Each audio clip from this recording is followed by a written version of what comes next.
La festa dell'Immacolata, da alcuni decenni, è occasione per la Chiesa di Agrigento di far sentire alta e autorevole la propria voce.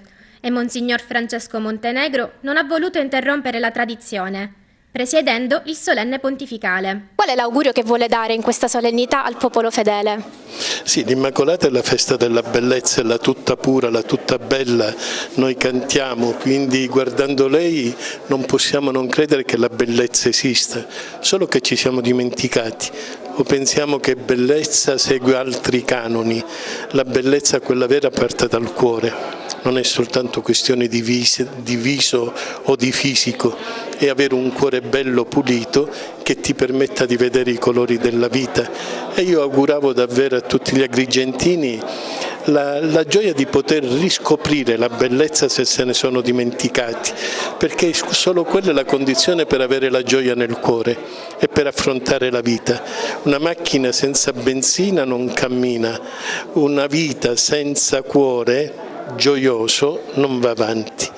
E dicevo agli agrigentini proprio questo, di darsi da fare, perché tante volte siamo dei rassegnati, diciamo che tutto va male, che le cose non funzionano, ce la pigliamo con tutti, ma ci dimentichiamo che ognuno deve fare la sua parte.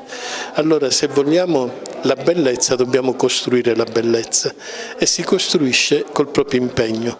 Il mio impegno assieme a quello degli altri cambia la realtà.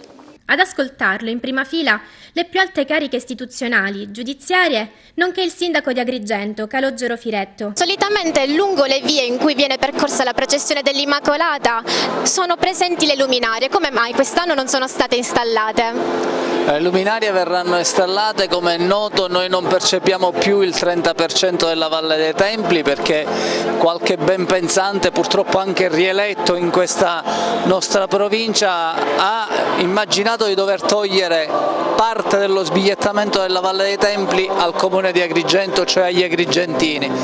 E quindi in un rapporto diciamo così concessorio questa volta, così come è accaduto l'anno scorso, l'ente parco provvederà alle luminarie. Mi piacerebbe invece commentare l'omelia di stamattina del nostro Don Franco, che è un'omelia che ci richiama tutti ad una responsabilità collettiva, cioè questa città non è di qualcuno in particolare, non è di un'amministrazione comunale, non è di un sindaco, questa città è nostra, quindi l'invito a sbracciamoci le maniche per farla grande. E come vuole ormai la tradizione, prima della messa celebrata dall'arcivescovo Francesco Montenegro si è svolta la tradizionale e suggestiva cerimonia dell'omaggio floreale dei Vigili del Fuoco alla Madonna, seguita da centinaia di persone. L'omaggio è stato portato in quota da una squadra di Vigili del Fuoco mediante una scala aerea.